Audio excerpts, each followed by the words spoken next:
Yo, what is up, guys? Kitty King TV back again with the season 2, episode 11 review of Boku No Hero Academy. I decided to do this again because it's just so much fun. It takes some time, but it's fun to do. So I think I'm gonna keep up with these. So right off the bat, episode 11. It starts off kind of recapping of what happened with the previous episode and episode 10. Of course, they had that big fight between Midoriya and Shota. It starts off with the audience, kind of shocked, and they're talking about the fight between those two. And you have all these heroes, they're talking some bad stuff, they're talking some good stuff, but all of the attention is kind of towards Midoriya. They're saying, oh wow, this boy's power and everything, he has spirit, and they're just talking amongst themselves. And up in the crowd, of course, you have Bokugo, and he's hearing all this, and he's not too happy that Midoriya is getting all the attention. And then off on the side, they have Shota walking off the arena, and he's walking back to the crowd or whatnot, and his father is, and they're in the little tunnel. His father appears, and he's talking his nonsense, have finally accepted me and whatnot. He's kind of explaining about the power and whatnot. And Shota is just, he's just blank faced still. He's just like, yo, Dad, the reason why I did this is because at that time when I was fighting Midoriya, I wasn't thinking about you at all. Like, he completely forgot about his father. He forgot about the grudge and everything. He just was not thinking. He was fighting to his full extent against Midoriya. His mind was basically in the fight. And so that's why he used his power. And his dad's like, well, are you going to use it from now on? And Shota's just thinking, he's like, I forgot about you. I don't know if that's a good thing or a bad thing, but I completely forgot about you.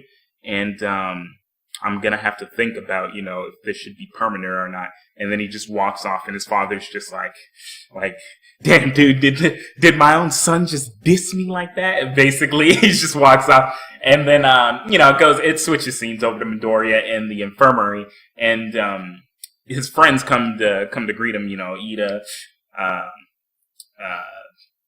float chick. I can't think of their names right off the bat, but Sue and the bald head guy. The guy, the little pervert kid that has the sticky balls. Yeah, I can't think of their names right off the bat because I have terrible memory with that, but you know what I mean. Those four coming through, and All Might is actually standing there in his his shrunken down, kind of weakened form, and he's surprised to see that the kids come through and visit Midoriya while he's in there, and he spews out blood. They run up and they're talking to Midoriya, and they're like, oh, hello there, like not even really paying attention to him. They don't ask anything, and All Might's just like, yo. But they don't find out. They don't find out it's him or whatnot. But I thought that was kind of funny. That's the very first time, they kind of see him in that form, and he's just like, well, I guess they don't know who I am, so I guess. But basically, after kind of just checking up on Midoriya, Recovery Girl tells them to leave and whatnot so she can perform surgery on him because it's that bad. His bones are kind of like digging inside themselves and whatnot, and his right side is just totally fucked up. And All Might and Recovery Girl and Midoriya are just talking about that previous fight as Midoriya apologizes to All Might about what happened and about helping Shota. And All Might's kind of just like, I know you were in the fight, and maybe you regret telling Shota to go all out, but it was a quality of a hero butting into what's been going on with him and helping him out pretty much is what he told him. And Recovery Girl's just like, man, if you guys she's just done, she's healed this dude like 50 times already, so she's a little solid. She's telling All Might like not to praise him and whatnot. But other than that, it cuts out into the Iida fight versus Shizuki, the Vine girl, and she took out her previous contender pretty quickly. But the fight just goes on straight away. It cuts to the scene. It just shows her attacking with her vines. Iida dodges super easily, and with his speed, he just goes up behind her, pushes her out of bounds. And it's just like super quick, like that's so Iida. And he's just like, he's all just standing up straight, and he's like bowing like he's sorry or whatnot. And he just pushes her out of bounds, and she's just like, "Oh well, okay, that's quick." And even the judge was surprised. She was like, Okay, well, Iida wins. That's pretty quick with his intense speed or whatnot. But yeah, the Vine girl from Vine chick from Class B, she's out of the tourney there. Then it goes to Tokiyami versus Ashido. He beats her super quick, like he did his previous opponent. He just pushes her out of bound with Dark Shadow, I believe is his court name. Dark Shadow pushes her out of bound real quickly. Super aggressive, like how he always fights with his very powerful court. And then next, you got coming up, it cuts over back to Midoriya in the surgery room again, and it kind of gets a little cynical here. It gets a little, in the feels a little bit. It cuts over, and Midoriya, Recovery Girl heals him to where he's able to walk, just barely. And he's looking at his hands, and his right hand is just torn with scars. He's got injuries and whatnot. And he's just like, wow, what's going on here, Recovery Girl? She's just like, that's the effects of using your quirks to such extent and whatnot. You're going to have those scars. And then basically after that, she tells Midoriya that she just cannot do it anymore. She refuses to heal him if he keeps using his quirk in such a self-destructive way. And both Midoriya and All Might, are shocked and they look at each other like, well, crap, that's bad. Cause he doesn't know how to use it any other way yet. And so, that's that. She basically tells him, you know what, we're done healing you like that. So Midoriya and All Might leave. They're walking down the hallway, and Midoriya kind of just stops and ponders. And he tells All Might, he's like, I see everybody's dedication here. He's very serious. He sees everybody's dedication, how hard they're fighting, to become the number one hero and whatnot, or just to become a hero overall. And Midoriya kind of suggests to All Might that maybe he's not the right one. Maybe that All Might should choose a different successor. And All Might's kind of shocked, and Midoriya is obviously very sad, but he wants the best, of course, for All Might. When he's telling him that he's sad, but he's come to that conclusion that maybe he's just not good enough. All Might then reveals to Midoriya about a little bit more about his quirk, and reveals about One for All, how if he were to choose another successor like Shota, the Fire Ice dude, if he were to give his One for All to that guy, his power would basically stack. So he would have his super strength and he would have his Fire Ice. He has 3 quirks basically in one. So he'd be like, All Might said he'd be like a superhero, he'd be OP basically. He'd be the most overpowered, strongest guy and whatnot, if you were to choose him to a successor. And Midoriya was like, well, why don't you do it? And All Might was like, wait a minute, but did I ever tell you, I was once quirkless too? And nobody knows this at this point. I mean, it seemed like it would happen, since he did choose Midoriya and whatnot. I wasn't 100% sure, I never really pondered the thought. But it didn't surprise me too much when he told that. But Midoriya, of course, was shocked. He was like, you were quirkless? He was like, yeah, it wasn't too unnatural for my generation since he was a bit older. And he says the reason why he chose Midoriya instead of anybody else is that he kind of reminded himself when he was a kid, how determined he was and everything. But he says Midoriya even surpassed himself when he was at that age and at his determination and everything. So Midoriya, he's looking up to the light. And what I thought was really cool at this part, it wasn't too big of a deal, but he was like, All Might was telling Midoriya, he's like, yeah, my master raised me to be a hero. And it gave a quick glimpse of this random hero. I believe it was a chick, but you can never be too sure. It's 2017. You can never be too sure, you know what I'm saying? But it looked like just a chick standing on a building in the city, just looking down. I thought that was so cool. It was like, oh, now we know a little bit of All Might's past and whatnot, and his mentor who had One for All before him. And he basically just says, I was quirkless, but my master believed in me. Raised me up to be a hero, and then gave me One for All that he or she passed down to him. And basically after that, Midoriya is kind of just like, all right, since you believe in me, let's do it. They continue on. Then it cuts to the scene with Iida. He's calling his brother. He's trying to call his brother, tell him that his fight's about to begin. And of course, it goes to voicemail, saying that he's busy during work, and it shows his brother.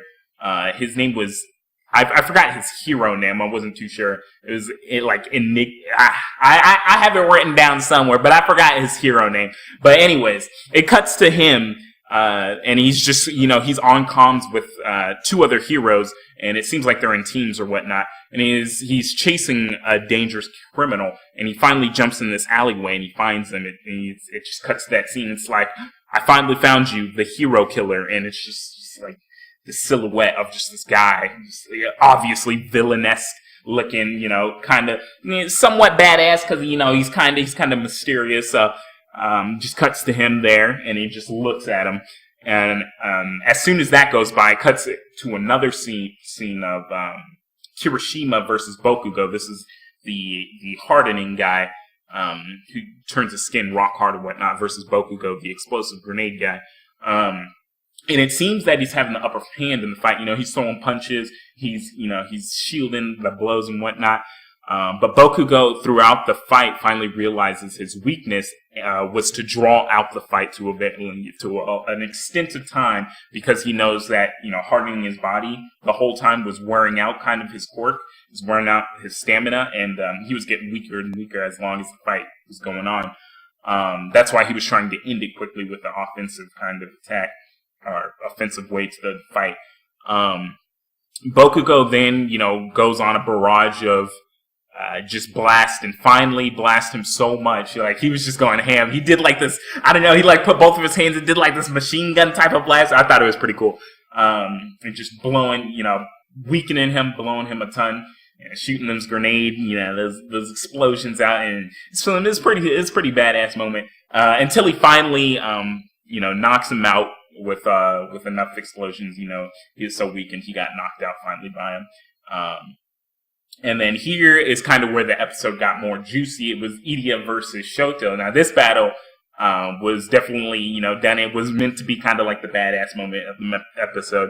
Shoto starts with an ice wall on his left side, and then he shoots another ice wall to the right. So Iida dodges the first ice wall, and then he's running, trying to get around him like he did on the previous fight, and Shoto blocks him off with the ice to the right. So now he's kind of like walled off in between two ice walls, and the only thing in front of him is Shota.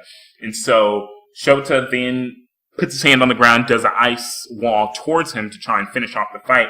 And Iida then does a standing high jump, jumps all the way, of course, because you got them strong legs, jumps all the way over to Shota, and he attacks him using, of course, his most powerful attack right off the bat that we know so far. It's called Recipro Burst.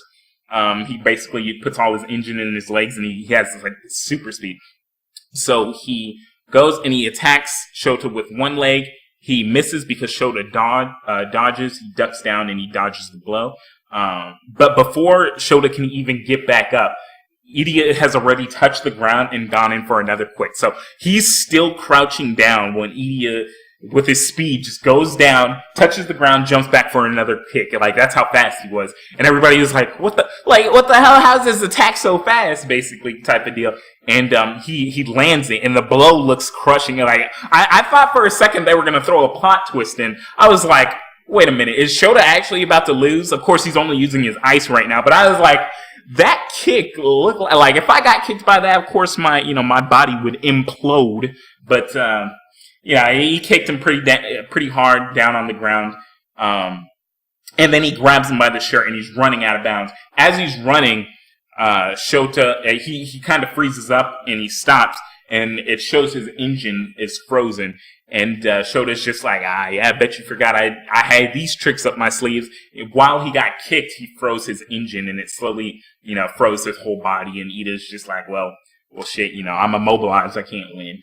And he's sad about it, but he does lose the match while trying to throw him out of bounds. And so everyone in the crowd's like, oh, that sucks for Iida. But switches over to the next scene after that, and Iida's brother Tenzin, aka Ignemium, however you say his name. I was trying to say it, but I couldn't say it. I have it written down right here. Ignenium, something like that. I can't pronounce it, but I got that 5th grade level reading comprehension skills. You know what I mean. It cuts to his scene of his brother, and things are like intense. It shows him on the ground bleeding before Stain, and Stain just has a bloody sword. He licks the blood off his sword, like of course a villain would do, and it's just like it just goes straight to that scene, and it's just like, wait, what? Is his brother dead? Like it makes it look like he's presumably dead. By the way, he's just blood, just a pool of blood. He's just laying there on the ground, and Stain's just like talking trash on all the on heroes and whatnot, and he's just sitting there, Stain, you're not a hero. Only hero that can kill me is what he says is All Might. And I don't quite get what he says by that. I guess he wants to fight him or whatnot. I'm probably gonna find out sooner or later because I'm catching up in the manga. I'm gonna go through it because I just can't wait episode to episode. I gotta get into the manga. I was actually kind of sad that I found out about the anime before I did the manga, but we're getting there. We're getting close. Because I just want to learn in detail more about the anime itself and whatnot. But basically after that scene, cuts back to the tourney, Bokugo versus Tokiyami, Dark Shadow guy versus, Grenade guy and whatnot. Tokiyami, of course, has the disadvantage because of his court. Dark Shadow is afraid of light, and Bokugo's attack isn't necessarily like light based like the lightning guy, but it definitely emits bright lights when he does the explosions. And so Bokugo is just pounding on him, and everybody in the audience is kind of like, what's going on?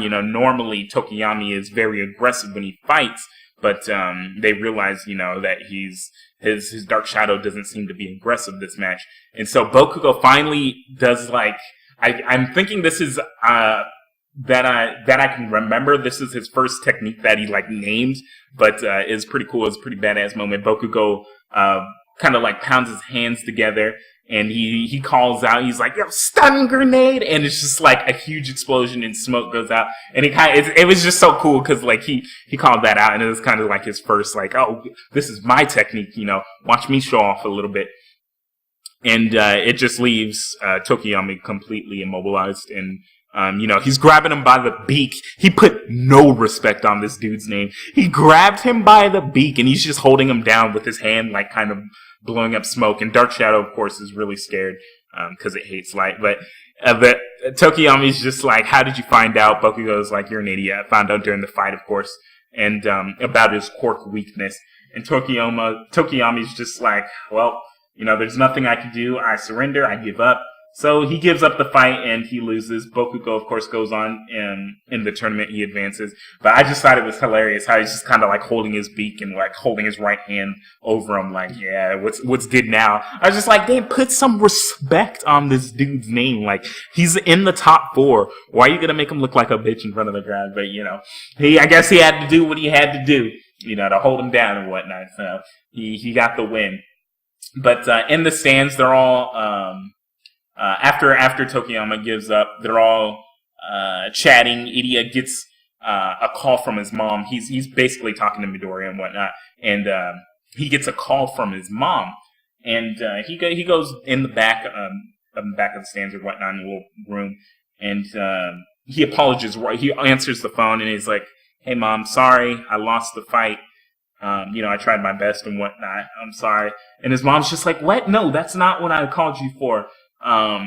This is serious." And Lydia's just sitting there huh? What do you mean? And then his mom's just like, Iida, your brother, a villain got to your brother, and his face just PogChamp face kind of wide open. And the thing that I hate is she says Iida got to his brother, but they don't say if he's dead. I don't think at least hopefully he's not dead. But, it looks like it when it showed him, bleeding and whatnot. It looked like he was dead, but, man, they don't say. They just kind of leave us in question, is he dead? Is he alive, but really injured? But, I guess we're going to have to find out. They're probably going to tell us in the next episode and whatnot. But, basically, it then cuts through,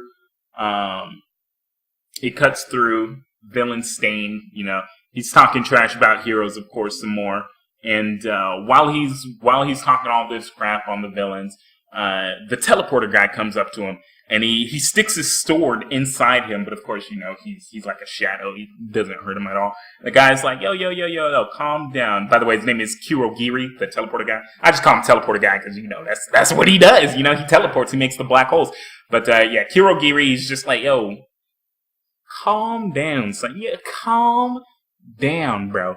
I'm gonna come here and I wanted to talk to you and you gonna put your sword inside me? Nah, he doesn't say all that, but he's just like, hello there, Stain, aka Hero Killer. Is it okay if I speak to you? And Stain's just looking at him like what to do, son? He's just looking at him. And basically it just kind of it rumbles on that scene with the guy just talking like, yo, we've been looking at you and we kind of want to talk. We're kind of the same as you, basically, type of thing. So they're trying to recruit him into the evil league of villains and whatnot. And then it goes to the scene of the hand guy, Tamura, the hand guy that was fighting All Might in before Midoriya saved him when he went in with his punch. But and it just shows him researching Stain, and he's like, oh, Hero Killer, eh? And like, I finally found you, Stain. And boom, right there it ends. That's the end of the episode.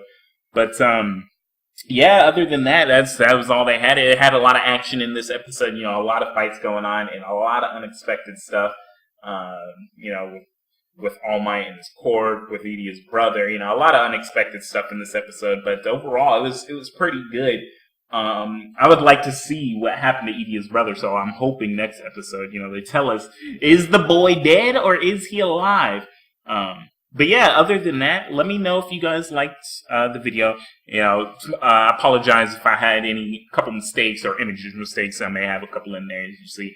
But, yeah, I like doing it. It's pretty fun. Let me know in the comments what you think.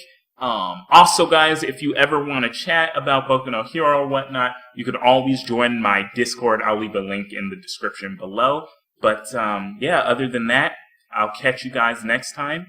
Next week, of course. And, yeah, deuces.